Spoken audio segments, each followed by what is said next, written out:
복음입니다. 그날 곧 주간 첫날 저녁이 되자 제자들은 유다인들이 두려워 문을 모두 잠가놓고 있었다. 그런데 예수님께서 오시어 가운데 서시며 평화가 너희와 함께 하고 그들에게 말씀하셨다. 이렇게 말씀하시고 나서 당신의 두 손과 옆구리를 그들에게 보여주셨다. 제자들은 주님을 뵙고 기뻐하였다. 예수님께서 다시 그들에게 이르셨다. 평화가 너희와 함께. 아버지께서 나를 보내신 것처럼 나도 너희를 보낸다. 이렇게 이르시고 나서 그들에게 숨을 불어넣으며 말씀하셨다. 성령을 받아라. 너희가 누구의 죄든지 용서해 주면 그가 용서를 받을 것이고 그대로 두면 그대로 남아있을 것이다. 주님의 말씀입니다. 예수님 찬양합니다. 예수님 2주 만에 뵙습니다. 지난주 이조경 신부님 오셔서 좋았죠? 네. 저도 미사 한 대만 할 수 있어서 좋았습니다. 네. 비정 잘 다녀왔습니다. 비정 때 강의도 좋았고 음식도 맛있었고 선후배 신부님들과 또 오랜만에 이런저런 이야기도 나누고 좋았는데 그중 제일 좋았던 것은 강론 안에서 너무 좋았고요. 그리고 말씀드린 것처럼 주일날 미사 3대씩 해야 되는데 한 대만 할 수 있어서 좋았습니다. 어쨌든 잘 쉬고 왔습니다. 잘 쉬고 와서 건강한 모습으로 보아야 했는데 어제 커피를 마셔서 그런지 잠이 안 와서 오늘 조금 몸이 좀 힘듭니다. 그래도 열심히 힘내겠습니다. 너절한 행색에 냄새마저 나는 부녀가 식당으로 들어왔습니다. 8살쯤 되어 보이는 아이는 앞을 보지 못하는 아빠의 손을 이끌고 음식점 중간에 자리를 앉았습니다. 그리고 주문을 합니다. 아저씨 순대국밥 2그릇 주세요. 주인은 다른 손님들에게 불쾌감을 줄 수도 있고 왠지 돈을 못 받을 수도 있다는 생각에 손짓을 하며 아이를 불러서 미안하지만 지금은 음식을 팔 수가 없구나. 예약 손님들이 와서 자리를 앉을 시간이야 라고 말했습니다. 아이는 아저씨 빨리 먹고 갈게요. 오늘이 우리 아빠 생일이거든요 라고 졸라댑니다. 주눅 든 아이는 잔뜩 움츠린 목소리로 그렇게 말하고 여기저기 주머니를 뒤졌습니다. 그리고 비에 젖은 눅눅해진 1,000원짜리 몇 장과 한 주먹의 동전을 꺼내 보였습니다. 알았다. 그럼 저쪽 끝에 가서 앉아서 빨리 먹고 나가야 한다. 화장실이 바로 보이는 맨 끝자리로 옮긴 부녀에게 순댓국 2그릇이 나왔습니다. 아이는 아빠가 제일 좋아하는 순댓국이야. 아빠 내가 소금 넣어줄게. 잠깐만 기다려라고 말하고는 소금통 대신 자신의 국밥 그릇으로 수저를 가져갑니다.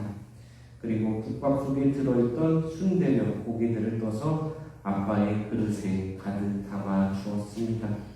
그리고 나서 소금으로 간을 맞춥니다. 아빠는 말합니다. 순영이 너도 어서 먹어라. 어제 저녁도 못 먹었잖아. 나만 못 먹었나 뭐. 근데 아저씨가 우리 빨리 먹고 가야 한댔어. 어서 밥 떠. 아빠 내가 김치 올려줄게. 아빠는 조금씩 손을 떨면서 국밥 한 수저를 떴습니다. 수저를 들고 있는 아빠의 두 눈 가득히 눈물이 고여 있었습니다. 밥을 다 먹은 아이는 꼬깃꼬깃한 1,000원짜리 넉 장과 동전 한 움큼을 식당 주인에게 내놓습니다.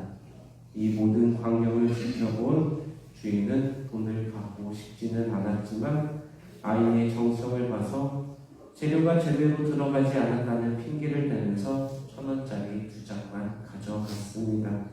그리고 사탕 한 움큼을 아이의 주머니에 넣어 주었습니다. 오늘은 성령 강림 대축일입니다. 우리 교회의 창립일이자 교회의 생일입니다. 위에 글을 읽으면서 생일을 맞이한 순영이 아빠의 모습이 우리 교회의 모습일지도 모른다는 생각이 들었습니다. 외형적으로는 우리 교회는 순영이 아빠와는 달리 아주 화려해 보이지만 내면적으로 볼 때는 초라하기 그지없는 그런 모습이 아닐까 하는 것이었습니다.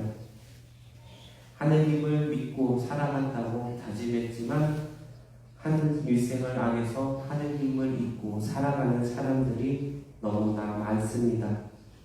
그리고 하느님을 모르는 사람보다 오히려 더 나쁜 짓을 많이 하는 사람들도 많습니다. 그런 사람들을 보면 너무나 안타깝고 슬퍼집니다. 하지만 반대로 순영이 같은 마음을 지닌 착한 영혼들 또한 너무나도 많이 있습니다. 이들이 오늘 아빠의 교회를 위해 생일상을 준비하고 온 마음으로 축하를 드리는 사람들입니다. 교회는 바로 이러한 영혼들을 필요로 합니다. 비록 앞을 내다볼 수 없는 그런 모습으로 비틀거린다 하더라도 순영이 같은 영혼들이 이 교회의 삶을 아름답게 비추어 줌으로써 그리스도를 세상에 보여줄 수 있기 때문입니다. 어느 신부님이 쓴 기도로 강론 마치겠습니다. 오소서 성령님, 우리 신자들 한 사람 한 사람 위에 내리소서. 무엇보다도 순영이 같은 마음의 소유자가 될 수 있게 따뜻한 마음을 주소서. 이상한 언어를 해석하는 능력보다는 따뜻한 말을 전할 줄 아는 능력을, 치유의 능력보다는 영육으로 병든 영혼을 감싸 안을 줄 아는 능력을, 화려한 열광으로 기도하기보다는 조용히 당신 말씀을 의미하며 기도할 줄 아는 능력을 주소서. 그리하여 앞을 보지 못하는 우리 교회를 우리 각 신자들이 잘 이끌어갈 수 있도록 도우소서. 교회가 그 때문에 감동의 눈물을 흘릴 수 있게 하소서. 그리하여 참된 회개의 기쁨을 맛볼 수 있게 하소서. 무엇보다 일치와 친교의 영을 내리소서. 평신도, 수도자, 성직자 모두가 서로를 존중하고 사랑하며 형제 자매로서의 정을 만끽할 수 있도록 마음의 문을 열어주소서.